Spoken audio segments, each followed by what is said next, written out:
siblings in the coaching clan headed by Bill Parcells.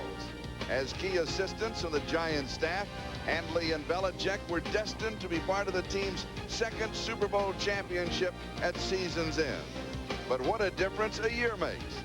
Belichick's brilliance as a defensive coordinator led to the head coaching job in Cleveland, where his invigorated Browns have sought to shake off last season's disaster by winning 2 of their first 3 games. We hung in there, made the plays when we had to, and just real proud of the way they played, and kept playing. I think that's kind of the personality of the team and the personality of our players.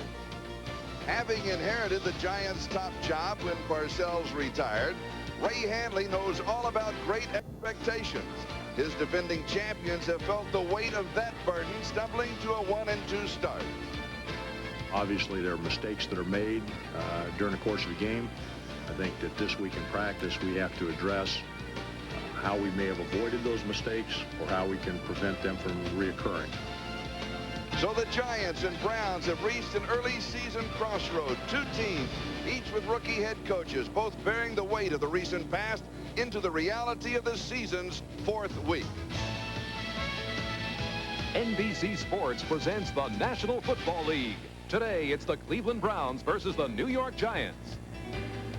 Good afternoon, everybody, and welcome to Giants Stadium. Today, the Giants and the Cleveland Browns. And we have just a touch of autumn in the air. The temperature is 66 degrees, the wind at 6 miles an hour, and the cast is for sunny. Power. They're close to the first down. It'll be 3rd down, about half a yard to go for the first down. You know, Rodney Hampton really came into his own last week. You can see right there the receptions that he had last week. He also had 15 carries for 61 yards. And he's the guy they're really looking to replace Otis Anderson full time. And we asked Otis about him. He said he can be just as good as he wants to be. And he wants to break this one. He's to the 40, the 30,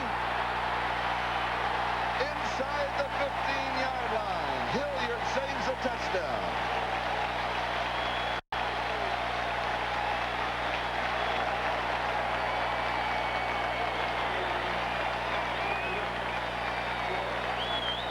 Terrific job by Rodney Hampton following his fullback. Take a look at this.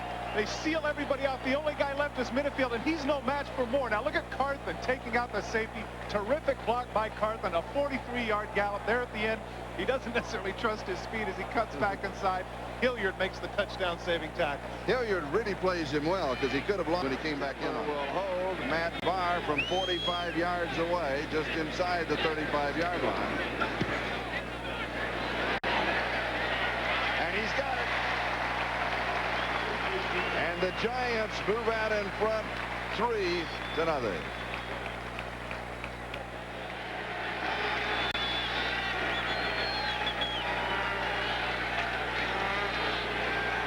Third down and 5. Pressure for the backside. It's LT.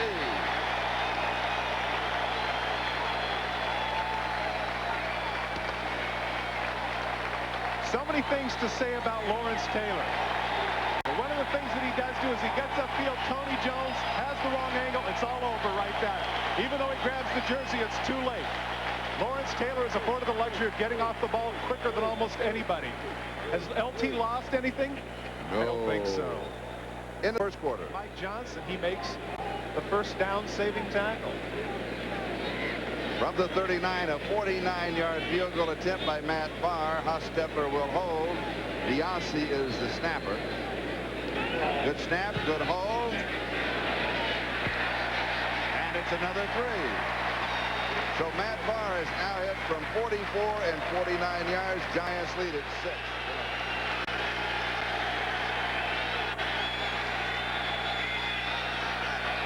Third and 22.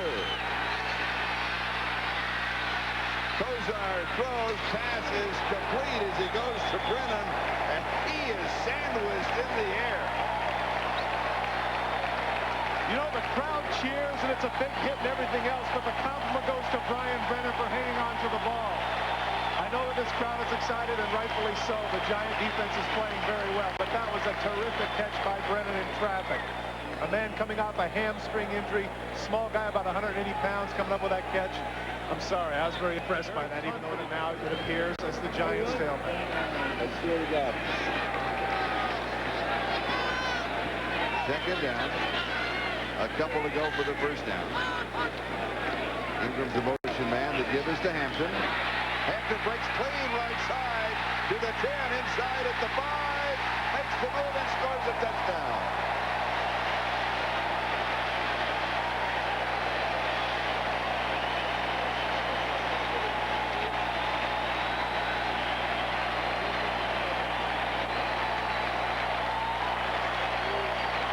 One of the legitimate concerns of the Cleveland Browns was whether or not the offensive line of the Giants would dominate them at the line of scrimmage, and that's exactly what happened in that case.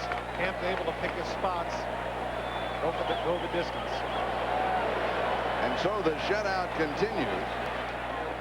Giants up 12-0 and threaten to make it 13, and they do. And so with 3 minutes and 33 seconds left to go in the second period, the Giants out in front of Cleveland by a score of 13-0.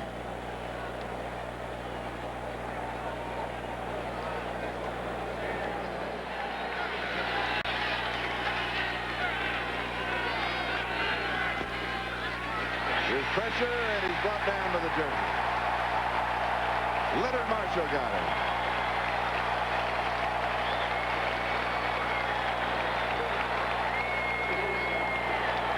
Charlie,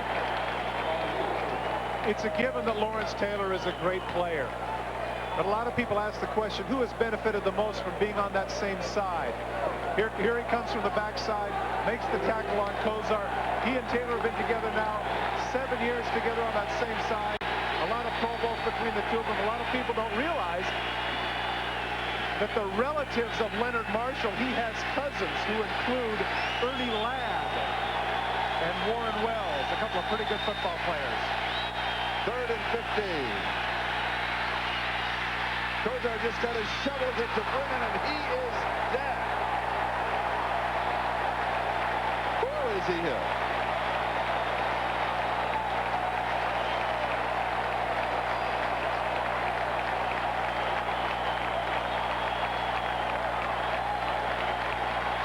Take a look at the shovel pass.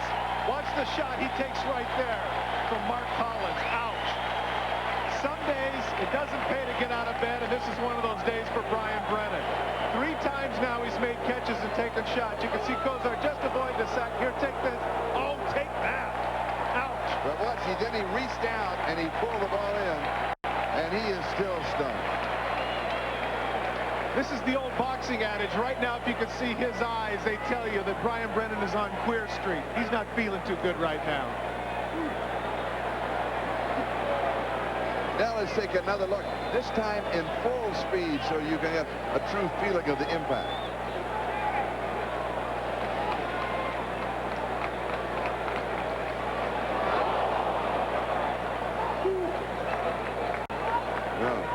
As you were watching at home, they had on the big screen here, and you could hear the reaction of the crowd.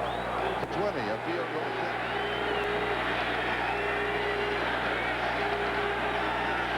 Third down and a long 2, almost 3. Play action and great defensive play. Oh, Carl Banks. Brilliant play. Absolutely brilliant. Made it when he had to.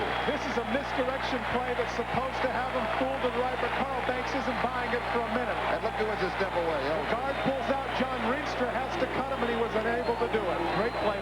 Obviously not. If they did, they didn't know.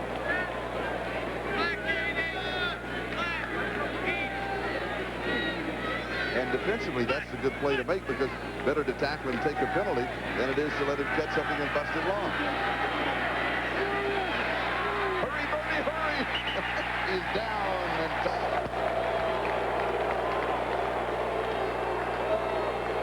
It is official.